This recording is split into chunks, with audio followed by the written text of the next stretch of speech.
Good morning बच्चों। आज हम आपकी कक्षा 10वीं का क्षितिज पुस्तक से चौथा पाठ करेंगे, जो है आत्मकथ्य। ये कविता जयशंकर प्रसाद जी ने लिखी है। और आइए देखिए, पहले इनके बारे में थोड़ा सा जानते हैं। जयशंकर प्रसाद, अभी आप थोड़े से छोटे हो, जब आप बड़े हो जाओगे तो इनका नाम आते ही हमें छायावाद के युग प्रवर्तक की याद आती है, क्योंकि ये युग प्रवर्तक माने जाते हैं छायावाद के। तो देखिए, इनका जन्म सन 1889 में काशी के एक प्रतिष्ठित वैश्य परिवार में हुआ था। और इनके पिता जब ये बहुत छोटे थे तभी स्वर्गवासी हो गए थे। मतलब इनके पिता का देहांत इनके बचपन में ही हो गया था। इन्हें बहुत दुखों का सामना करना पड़ा। सन 1937 में केवल 48 वर्ष की उम्र में ही इनका भी देहांत हो गया। ये बहुत बीमार रहते थे और इनके जीवन में भी बहुत दुख आए। एक पत्नी थी, थोड़े दिन सुख का टाइम आया था, लेकिन वो भी जल्दी ही मर गई। तो यानी इन्होंने अपने जीवन में बहुत दुखों को देखा है।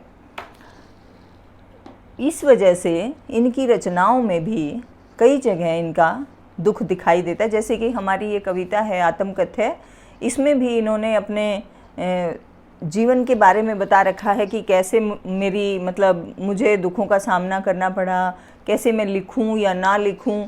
तो आत्मकथ्य का नाम ही हमें पता चलता है कि आत्म मतलब अपना, कथ्य मतलब अपने बारे में कहा गया जो है, तो वो इन्होंने अपनी कविता में लिखा है। इनकी प्रमुख रचनाएं देखिए, ये बेशक छोटी उम्र में ही संसार को छोड़ गए, लेकिन इसके बावजूद इन्होंने हिंदी, उर्दू, अंग्रेजी, फारसी आदि बहुत सारी भाषाओं का ज्ञान भी प्राप्त कर लिया था। तो इनकी देखिए प्रमुख रचनाओं में काव्य ग्रंथ जो हैं लहर, झरना, आंसू, कानन कुसुम, प्रेम पथिक और कामायनी। कामायनी बहुत बड़ा महाकाव्य है। उपन्यास कंकाल, तितली, इरावती हैं। इरावती अपूर्ण रह गया। कहानी संग्रह देखिए छाया, प्रतिध्वनि, आकाशदीप, आंधी और इंद्रजाल। निबंध में काव्य और कला। नाटक भी लिखे इन्होंने, सज्जन, राज्यश्री, अजातशत्रु, एक घूंट, कल्याणी आदि। तो यानी कि इन्होंने हर विधा में लिखा है। मैं बता चुकी हूँ आप लोगों को कि हिंदी गद्य की कई विधाएं होती हैं, तो इन्होंने बहुत सारी विधाओं में लिखा है। काव्य संग्रह भी लिखे हैं। अब इनकी काव्यगत विशेषताएं देखिए। छायावादी युग प्रवर्तक तो ये हैं ही। प्रेम और सौंदर्य के बहुत अच्छा वर्णन कर रखा है इन्होंने। वेदना की अभिव्यक्ति भी बहुत अच्छी की है। प्रकृति का जो मनोरम चित्रण किया है वो भी बहुत ही अच्छा है। रहस्य भावना, नारी भावना, राष्ट्रीय भावना, मतलब कोई भी ऐसी जो इनकी आती है काव्यगत विशेषताओं में, मतलब बहुत ही ज़्यादा हटकर और बहुत अच्छा लिखते थे ये। भाषा शैली में इन्होंने प्रबंध काव्य लिखे हैं। प्रबंधों में क्या होता है कि किसी नियम के अनुसार कोई ग्रंथ लिखा जाए तो वो प्रबंध काव्य कहलाते हैं। गीति शैली में मतलब गाया जा सके, तो गीति वाले भी लिखे हैं। भावनात्मक भी, संगीतात्मक भी। साहित्यिक हिंदी इनकी जो भाषा है वो साहित्यिक हिंदी रही है इनकी रचनाओं में। तत्सम शब्दों का बहुत अच्छा प्रयोग किया है। संस्कृतनिष्ठ भाषा अपनाई है। ओज, प्रसाद और माधुर्य गुण जैसे इनकी कविताओं में देखने को मिलते हैं। तो आइए हम करते हैं इनकी कविता आत्मकथ्य। अब देखिए क्या कहा। मधुप गुनगुना कर कह जाता, कौन कहानी यह अपनी, मुरझा कर गिर रही पत्तियाँ, देखो कितनी आज घनी। इस गंभीर अनंत नीलिमा में असंख्य जीवन इतिहास, यह लो करते ही रहते हैं अपना व्यंग मलिन उपहास। तब भी कहते हो कह डालूं, दुर्बलता अपनी बीती, तुम सुनकर सुख पाओगे, देखोगे यह गागर रीति। अब देखिए इसने क्या कहा कवि ने कि मधुप गुनगुना कर। मधुप कौन? मधुप किसे कहते हैं? भंवरे को। और कवि अपने बारे में बता रहा है तो क्या कहना चाहता है कि जो मन रूपी भंवरा है, यानी जो मन है हमारा, वो किसके समान है? भंवरे के समान है। और ना जाने कौन सी कहानी कह जाता है, पता नहीं गुनगुन गुनगुन करके कौन सी कहानी मेरे कान में कह जाता है। मुरझा कर गिर रही पत्तियाँ देखो कितनी आज घनी। कवि क्या कहना चाहता है इससे, कि जो जीवन है हमारा वो सूखी हुई पत्तियों के समान होता। मतलब क्या है, जीवन पत्तों के समान है, कुछ समय हरा भरा रहता है और उसके बाद मुरझाकर गिर जाता है, यानी हम लोग स्वर्गवासी हो जाते हैं, मर जाते हैं। तो क्या कहा कि जो दुख भी ऐसे ही होते हैं, क्या होते हैं, मुरझाकर गिर जाते हैं। तो क्या कहा कि जीवन जो है वो मुरझाकर पत्तियों के समान गिर रहा है। देखिए, मुरझाकर गिर रही पत्तियां देखो कितनी आज घनी, कि देखो आज जो मेरे दुख रूपी पत्ती या जीवन रूपी लगा लो, ये क्या है, अपनी गिरती चली जा रही हैं, यानी आज बहुत ही ज़्यादा मात्रा में गिर चुकी हैं। इनका दुख भी, इनका सुख भी ऐसा ही था। तो ये यही कहना चाहते हैं, इस गंभीर अनंत नीलिमा में असंख्य जीवन इतिहास। और ये जो गंभीर अनंत नीलिमा है, यानी ये जो विश्व है हमारा, इसमें न जाने कितने कवियों ने अपने जीवन के इतिहास बताए हैं। इस गंभीर अनंत नीलिमा, अनंत नीलिमा क्यों कहा गया, क्योंकि अनंत है, अंतहीन, मतलब जिसका कोई अंत ही नहीं है। उसमें क्या है, बहुत सारे लोगों के जीवन इतिहास हैं, बहुत सारे लोगों ने अपने जीवन इतिहास लिखे हैं।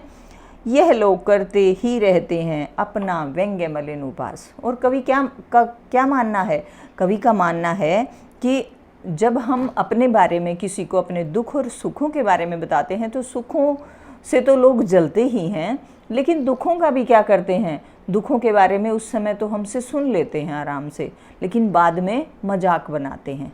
व्यंग्य मतलब मजाक उड़ाया जाता है। तो क्या कहा, यह लोग करते ही रहते हैं अपना व्यंग्य मलिन उपहास, यानी अपने जीवन का जो मतलब बताया जाता है कि भाई मेरे जीवन में ये दुख आया, ये दुख आया। तो कवि क्या कह रहा है कि लोग उसकी फिर खराब ढंग से निंदा करते हैं कि जब देखो रोता ही रहता है। ठीक है, खराब ढंग से, व्यंग्य मलिन उपहास क्यों कहा, मलिन मतलब खराब, व्यंग्य मतलब उसका निंदा करना या उसके बारे में उपहास करना, उसका मजाक उड़ाना। तो कवि क्या कहता है कि यह लोग करते ही रहते हैं अपना व्यंग्य मलिन उपहास। जो लोग अपना जीवन इतिहास लिखते हैं तो क्या करते हैं वो, ये लोग मतलब ये लोग अपना खुद के जीवन का मलिन उपहास मतलब खराब ढंग से निंदा करवाते रहते हैं, लोग इनकी भर्त्सना करते हैं। तब भी कहते हो कह डालूं दुर्बलता अपनी बीती। और मैं तुम्हें बता चुका हूँ कि जो लोग अपना बताते हैं अपने बारे में तो दूसरे लोग उस समय सुन लेते हैं और बाद में क्या करते हैं, मजाक उड़ाते हैं, खराब ढंग से निंदा करते हैं। तो फिर भी तुम कहते हो, क्या कहा, तब भी कहते हो कह डालूं। क्या कहा कि तब भी कह रहे हो, फिर भी कह रहे हो। मैंने बता दिया तुम्हें कि ये तो जो जीवन इतिहास हैं, ये जो लोग लिख देते हैं उनका दूसरे लोग मजाक उड़ाते हैं, भर्त्सना करते हैं, निंदा करते हैं। तो फिर भी तुम कह रहे हो कि मैं अपने जीवन की दुर्बलताएं मतलब कमजोरियां या कमियां तुम्हें बता दूं, तुम सुनकर सुख पाओगे। क्या तुम सुनकर उस बात को सुख पाओगे, देखोगे यह गागर रीति। कवि क्या कहता है कि मेरा जीवन तो एक रीति गागर के समान है, यानी कुछ है ही नहीं उसमें, खाली है। रीति मतलब खाली। एक बार फिर देखिए, कवि कहता है कि मन रूपी भंवरा ना जाने कौन सी कहानी सुना जाता है, और ये बताता है कि देखो जीवन रूपी सूखी पत्तियां कितनी गिर रही हैं, गिरती जा रही हैं।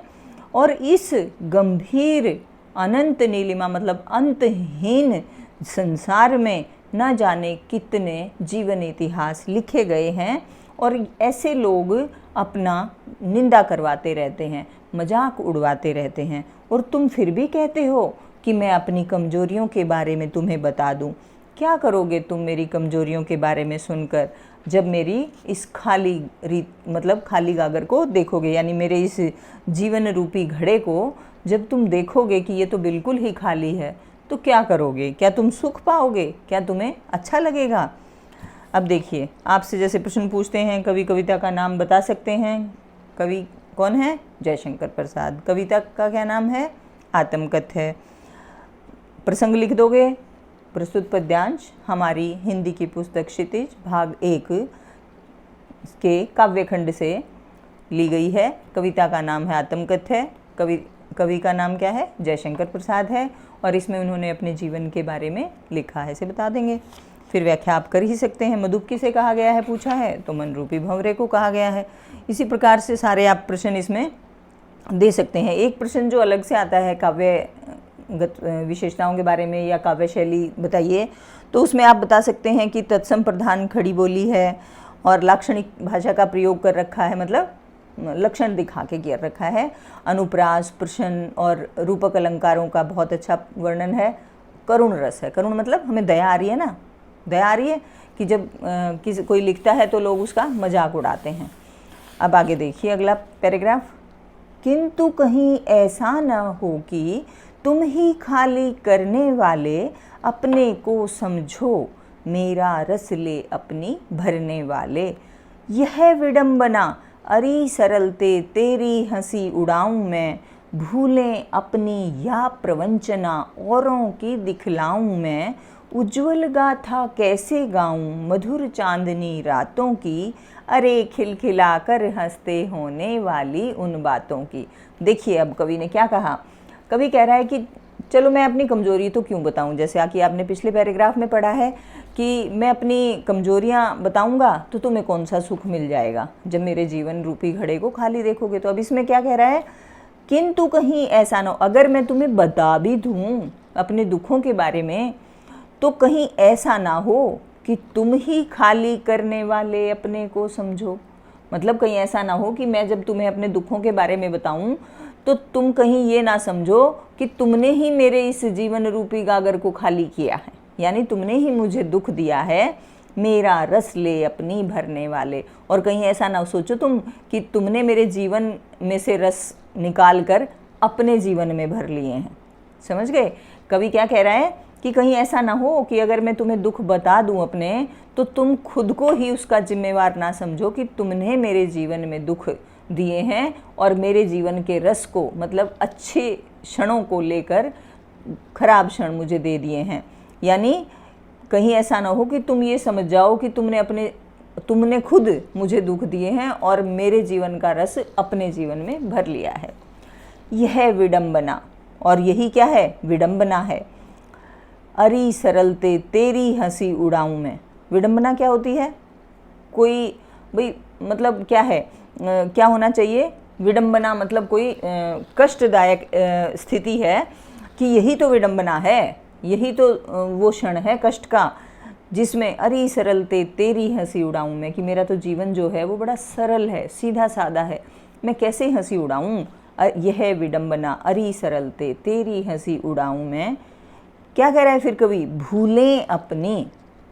कवि क्या कह रहा है कि अपने इस सरल जीवन की मैं, मतलब यही तो विडंबना है मेरे सामने, यही तो कष्ट के क्षण हैं कि मैं अपने इस सरल जीवन की हंसी उड़ाऊं। तो तुम्हें ये बताओ कि मैं अपनी भूलों के बारे में बताऊं कि मैंने जीवन में क्या क्या भूल की हैं। भूलें अपनी, क्या कहा है कि अपनी भूलों के बारे में बताऊं, या प्रवंचना। प्रवंचना क्या होता है? धोखा, कि या किसी और ने जो मुझे धोखे दिए हैं उनके बारे में बताऊं। कवि क्या कह रहा है कि अरे यही तो विडंबना है कि मैं अपने सरल जीवन की हंसी उड़ाऊं और इसमें तुम्हें अपनी भूलों के बारे में बताऊं कि मैंने कौन कौन सी भूल की हैं, या औरों के धोखे बताऊं कि किस किस ने मुझे कैसे कैसे धोखे दिए हैं। और उज्ज्वल गाथा ये तो मैं कर नहीं सकता कि भाई मैं किसके बारे में तुम्हें बताऊं, अपनी भूलों के बारे में बताऊं या लोगों के धोखे के बारे में बताऊं। अब कवि क्या कह रहा है कि उज्ज्वल गाथा कैसे गाऊं मधुर चांदनी रातों की। अब इसमें कवि ये बताना चाहता है कि जब उसकी शादी हो गई थी, उसकी पत्नी आ गई थी, तो उस समय क्या था? मधुर चांदनी रात। देखो एक तो चांदनी और अंधेरी रात को आप अच्छे से समझते होगे। चांदनी रात कब होती है? जब पूर्णमासी होती है, मतलब जब चांद आकाश में अच्छे से चमक रहा होता है। तो इसको कवि लोग क्या लेते हैं? सुख के क्षणों से लेते हैं। मधुर चांदनी रातों के बारे में कहते हैं तो कवि क्या कहना चाहते हैं कि सुख के क्षण थे। तो इसने कहा है कि वो उज्ज्वल गाथा कैसे गाऊं, यानी कि मैं वो अच्छी बातें जो पवित्र और सुख से भरी हुई थी वो बातें कैसे बताऊं तुम्हें, जो मधुर चांदनी रातों में यानी सुख के समय पर हम किया करते थे। अरे खिलखिलाकर हंसते होने वाली उन बातों की। और जब हम किसी बात पर खिलखिलाकर हंस पड़ते थे तो वो बातें तुम्हें कैसे बताऊं। यानी कवि क्या कहना चाहता है ना, तो हम दुख की बात बताना चाहते हैं कि दुख से तुम दुखी हो जाओगे, और अपनी प्राइवेट कुछ बातें होती हैं जो नहीं बतानी चाहिए। तो कवि कह रहा है कि उन उज्जवल मतलब उन अच्छी बातों के बारे में मैं तुम्हें कैसे बताऊं जो सुख से भरी हुई था समय मेरे जीवन में। तो उन मधुर चांदनी रातों की मतलब उन सुख के दिनों की बातें कैसे बताऊं, और कि हम किन बातों पर खिलखिलाकर हंसते थे। अगला पैराग्राफ देखिए, वो उसी तरह से आप करेंगे क्वेश्चन आंसर वगैरह। मिला कहाँ वह सुख जिसका मैं स्वप्न देख कर जाग गया, आलिंगन में आते आते मुस्कुरा कर जो भाग गया, जिसके अरुण कपोलों की मतवाली सुंदर छाया में अनुरागिनी उषा लेती थी निज सुहाग मधुमाया में। उसकी स्मृति पाथेय बनी है थके पथिक की पंथा की, सीवन को उधेड़ कर देखोगे क्यों मेरी कंथा की। देखिए इसमें कवि क्या कहना चाह रहा है कि मिला कहाँ वह सुख। कवि क्या कह रहा है कि मुझे वो सुख मिला ही कहाँ जिसका मैं स्वप्न देख कर जाग गया, यानी जिसके स्वप्न मात्र को देखकर ही मैं जाग गया। यानी मैं बहुत खुश हो गया था कि मेरे जीवन में और भी बहुत सारे सुख आने वाले हैं। तो क्या कहता है कि वह सुख मुझे मिला ही कहाँ जिसका मैं स्वप्न देखकर जाग गया था। आलिंगन में आते आते, आलिंगन समझते हो, जैसे माँ बेटे अपने बच्चे को अपने उसमें लेती है, अंक में लेती है, तो उसे आलिंगन कहते हैं। इसी तरह कहता है कि वो आलिंगन में आते आते मतलब मेरे पास आते आते क्या हो गया, मुस्कुरा कर जो भाग गया। कि वो सुख और वो मतलब जिसको देखकर, जिसके सपने को देखकर कवि कहता है कि मैं जाग गया, कि मैं बड़ा खुश हो गया था कि मेरे जीवन में ये सुख आने वाले हैं, वो सुख आया ही कहाँ, वो तो मेरे पास आते आते एकदम से मुस्कुरा कर भाग गया। यानी यहाँ पर कवि क्या बताना चाह रहा है कि जब उसकी शादी हो रखी थी और बहुत ही सुंदर उसकी पत्नी थी, तो कहता है कि मुझे उम्मीद थी कि मेरे जीवन में और भी जैसे बच्चे बच्चे होंगे और हम मतलब तरक्की करेंगे, ऐसे सपने हर कोई देखता है। तो कवि कहता है कि लेकिन मुझे वो सुख मिला ही नहीं, वो तो मेरे आलिंगन में आते आते मतलब आने ही वाला था कि मुस्कुरा कर भाग गया। अब कवि अपनी पत्नी की सुंदरता के बारे में वर्णन करते हुए इन लाइनों में बताता है, जिसके अरुण कपोलों की मतवाली सुंदर छाया में अनुरागिनी उषा लेती थी निज सुहाग मधुमाया में। देखिए कितनी मतलब मैंने आप लोगों को अलंकार करवाए थे, तो उसमें बताया था कि जब इतना ज़्यादा बढ़ा चढ़ाकर वर्णन किया जाए किसी का तो क्या होता है, अतिशोक्ति अलंकार होता है। तो क्या कहा कि जो वो उसकी पत्नी थी उसके अरुण, अरुण किसे कहते हैं, लाल रंग को, ठीक है, कपोल गाल, तो जिसके अरुण कपोलों की मतवाली सुंदर छाया में, कवि क्या कहता है कि वो इतनी सुंदर थी कि जो उसके लाल लाल गाल थे उनकी मतलब छाया में हंसी से भरी हुई, जब वो हंसती थी तो उसके जो गाल थे वो इतने लाल और इतने सुंदर दिखाई देती थी कि उसी लालिमा से हंसते हुए कवि की पत्नी बहुत सुंदर थी। तो क्या कहते हैं कि जब वो हंसती थी किसी बात पर, तो उसके सुंदर सुंदर लाल लाल गालों पर जो लालिमा आती थी, उसी लालिमा से कौन, अनुरागिनी उषा। उषा पता है किसे कहा है यहाँ पे, उषा कहा है जो भोर का समय होता है, जो सुबह सुबह का समय होता है। तो उसने क्या कहा कि वो जो उषा काल है, तुमने देखा है जब सूर्य उगने को होता है तो वहाँ पर लालिमा दिखाई देती है। अब कवि ने अपनी पत्नी का इतना बड़ा चढ़ाकर वर्णन किया है कि जो वो उषा होती है, सुबह होती है, वो लालिमा जो है ना, वो कहाँ से ली है, उसकी पत्नी के लाल लाल गालों से, ठीक है। उसकी पत्नी के लाल लाल गालों की जो लालिमा है, उषा ने मतलब सुबह ने, भोर ने, वो लालिमा जो सूर्य के प्रकट होने के समय आती है, वो कहाँ से ली है, कवि की पत्नी के लाल लाल गालों से, वहाँ से ली है। यानी कुल मिलाकर कहने का अर्थ है कि कवि की पत्नी बहुत ही सुंदर थी और इन पंक्तियों में उसका अतिशोक्ति अलंकार का प्रयोग किया गया है। आप बता सकते हैं आराम से। उसकी स्मृति, स्मृति क्या होती है, याद, पाथेय बनी है। देखिए अब आपको थोड़ा सा समझना पड़ेगा, पाथेय किसे कहते हैं, पथ किसे कहते हैं, रास्ते को, पथिक किसे कहते हैं? रास्ते पर चलने वाले को, ठीक है। पंथी भी बोल देते हैं रास्ते पर चलने वाले को। और पाथेय होता है रास्ते में खाया जाने वाला खाना। देख, ये क्यों कहा गया है कि पहले के ज़माने में क्या होता था कि लोग जब अपने घर से दूसरी जगह जाते थे तो व्हीकल्स भी नहीं होते थे, तो पैदल जाते थे, और पैदल जाते थे तो अपना खाना भी लेकर चलते थे, क्योंकि आजकल की तरह हर जगह दुकानें, रेस्टोरेंट वगैरह नहीं होते थे।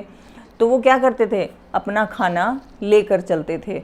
और जब थक जाते थे बिल्कुल चलते चलते, गर्मी में परेशान हो जाते थे, तो किसी पेड़ की छाया के में बैठकर और वो उस खाने को खाते थे। उससे क्या होता था? उनको एनर्जी मिलती थी, चलने की ताकत आ जाती थी, और मतलब ये लगता था कि जो थकान थी वो उतर जाती थी और शक्ति भी प्रदान हो जाती थी। तो इसलिए कवि ने क्या कहा है कि अब तो वो रही नहीं, इनकी पत्नी अब नहीं रही, तो उसकी यादें जो हैं वो इनके जीवन में उस पाथेय के समान काम कर रही हैं, जिससे किसी राहगीर को रास्ते में खाना मिलता है और उससे उसको एनर्जी प्राप्त होती है। तो कवि भी क्या कह रहा है कि उसकी स्मृति पाथेय बनी है, कि उसकी यादें जो हैं अब मेरे जीवन में पाथेय बनी हुई हैं, उस खाने जैसा काम करती हैं। थके पथिक की पंथा की, यानी कोई जब राहगीर कहीं थक जाता है तो क्या कहा है? पंथा मतलब रास्ता, पंथ बताया था ना, रास्ता होता है। तो थके पथिक की, थके हुए यात्री की का जो रास्ता है उसमें जो वो खाना खाता है और एनर्जी प्राप्त करता है, इसी प्रकार अब मेरे जीवन में उसकी यादें जो हैं वो पाथेय का काम कर रही हैं, रास्ते में खाए जाने वाले खाने का। यानी कभी दुखी हो जाता है, बिल्कुल निढाल हो जाता है, कुछ नहीं है उसके जीवन में। मैंने जैसा बताया था कि इनके पिता भी बहुत जल्दी ही चल बसे थे, इन्हें बहुत दुखों का सामना करना पड़ा था। पत्नी के साथ जब शादी हुई तो जल्दी ही वो भी स्वर्गवासी हो गई। तो क्या कहा है कि मतलब अब मेरे जीवन में वैसे तो कुछ बचा ही नहीं, उसकी यादें हैं जब मुझे आ जाती हैं, जब मैं मतलब उसके बारे में सोचता हूँ तो मुझे थोड़ा सा सुख प्राप्त होता है। यानी जैसे मैंने बताया ना कि खाना खाने से एनर्जी प्राप्त होती है, इसी प्रकार इन्हें भी उसको याद करके थोड़ा सा सुख प्राप्त होता है। यानी इन्हें अच्छा लगता है कि चलो मेरे जीवन में भी कुछ अच्छा हुआ था। सीवन को उधेड़ कर देखोगे क्यों मेरी कंधा की। और क्या कह रहे हैं कि मैंने अपने इन दुखों को सी लिया है, मतलब मैं चाहता हूँ छुपा लूँ, मैं किसी को नहीं बताना चाहता, तो तुम मेरे इन जो दुखों की जो मैंने सी रखे हैं इसको क्यों उधेड़ कर, यानी क्यों फाड़ कर क्यों देखना चाहते हो, मतलब क्यों मुझसे जानना चाहते हो कि मेरे जीवन में कितना दुख आया है। मतलब मेरे जो अंतर्मन में, कंथा मतलब अंतर्मन कह सकते हो, या जिस तरह जो गुदड़ी कहा है उसे कहते हैं। तो क्या कहा कि तुम मेरे अंतर्मन में जो भी ये दुख हैं और मैंने इनको सी लिया है, इन्हें उधेड़ कर क्यों देखना चाहते हो। यानी कवि ना तो सुख के दिनों के बारे में बताना चाहता है, ना दुख के दिनों के बारे में बताना चाहता है। एक बार दोबारा देख लीजिए, कवि ने क्या कहा कि वो सुख मुझे मिला ही कहाँ जिसके स्वप्न को देखकर मैं जाग गया था, यानी खुश हो गया था, क्योंकि वो तो मेरे पास मेरे नज़दीक आते आते मुस्कुरा कर भाग गया है। और जो मतलब मेरी पत्नी थी वो इतनी सुंदर थी कि उसके लाल लाल गालों से, आप ये भी कह सकते हैं कि मतलब उनके जाने के बाद ये इतने परेशान हैं, कवि कहते हैं कि मुझे तो वो सुख मिला ही नहीं जिसकी वजह से मैं खुश हो गया था, वो तो मेरे पास आने से पहले ही मुस्कुरा कर भाग गया। और उसकी जो पत्नी के लाल लाल गाल थे उससे कौन लालिमा लेता था? उषा, यानी सुबह भोर जो होती है वो उसकी पत्नी के लाल गालों से लालिमा लिया करती थी। और अब क्या बचा है? अब तो सिर्फ उसकी यादें हैं जो मेरे जीवन में पाथेय का काम कर रही हैं। और जिस प्रकार से किसी यात्री को भोजन मिलता है उसी प्रकार कवि को उसकी पत्नी की यादें पाथेय के समान लगती हैं। और कह रहा है कि क्या करोगे तुम मेरे जीवन के इस दुखों को जो मैंने सी लिया है, इसे देखकर क्या करोगे, उधड़वा कर क्या करोगे, तुम्हें भी कौन सा सुख मिलेगा, दुखी हो जाओगे। अगला देखिए, छोटे से जीवन की कैसे बड़ी कथाएं आज कहूँ, क्या यह अच्छा नहीं कि औरों की सुनता मैं मौन रहूं। सुनकर क्या तुम भला करोगे मेरी भोली आत्मकथा, अभी समय भी नहीं थकी सोई है मेरी मौन व्यथा। देखिए कवि ने कितना अच्छा और मतलब कितना मार्मिक करुण रस का प्रयोग करते हुए कहा है कि मैं अपने इस छोटे से जीवन की, क्योंकि बहुत छोटा ही जीवन था इनका, इसमें कौन सी बड़ी बड़ी कथाएं कहूँ, कैसे कहूँ बड़ी कथाएं। क्या ये बात अच्छी नहीं है कि मैं औरों की सुन लूँ और मौन रहूँ, मतलब चुप रहूँ, मैं औरों की मौन रहकर बातें सुनता रहूँ। सुनकर क्या तुम भला करोगे, कवि क्या कह रहा है कि तुम क्या करोगे मेरी भोली भाली आत्मकथा को सुन के। प्रश्न पूछा जा सकता है आपसे कि कवि ने अपनी आत्मकथा को कैसा कहा है, तो कहोगे भोली भाली आत्मकथा। मेरी भोली आत्मकथा को सुनकर बताओ तुम क्या करोगे। और अभी समय भी नहीं, और अभी मैं बता भी नहीं सकता, मैं सुना भी नहीं सकता, थकी सोई है मेरी मौन व्यथा। यानी जो मेरे दुख हैं, जो पीड़ा जिसको मैंने कभी व्यक्त नहीं किया। मौन व्यथा मतलब आज तक भी जिस बात को, जिस दुख को मैंने, व्यथा मतलब क्या होता है, दुख होता है, मौन मतलब जो आज तक नहीं कही है, चुप है। यानी ऐसे दुख जो मैंने आज तक किसी को नहीं बताए, तो वो अब थक कर सोए हुए हैं, यानी अभी थोड़ी देर सोए हैं। तो इससे अच्छा है कि मैं सिर्फ औरों की बातें ही सुनूं। दोबारा देख लीजिए, कवि ने क्या कहा कि अपने छोटे से जीवन की बड़ी बड़ी कथाएं मैं कैसे कहूँ। क्या ये बात अच्छी नहीं कि औरों की सुनता हुआ मैं चुप रह जाऊँ, मतलब चुप रहकर औरों की सुनूँ। तुम भला मेरी भोली आत्मकथा को सुनकर क्या करोगे। प्रश्नवाचक है तो प्रश्न शैली में लिख रखा है, आप बता सकते हैं। अब क्योंकि जो मेरे दुख हैं, जो मैंने आज तक किसी को नहीं बताए, वो अभी थके हुए हैं, सोए हुए हैं, अभी मेरे पास इन्हें बताने का समय नहीं है। तो यही इसमें से जैसे प्रश्न जो बनेंगे वो पूछे जाएंगे आपसे, और जो आपको बताना है काव्य शैली के बारे में तो वो आप बता ही सकते हैं। प्रश्न मैंने बताया, प्रश्न शैली का प्रयोग कर रखा है, रूपक अलंकार है, मानवीकरण है, अनुप्रास है, भाषा प्रसाद गुण है, शुद्ध साहित्यिक भाषा का प्रयोग है, कवि ने तत्सम शब्दों का भी प्रयोग किया है। तो ये सारी बातें आप बता देंगे।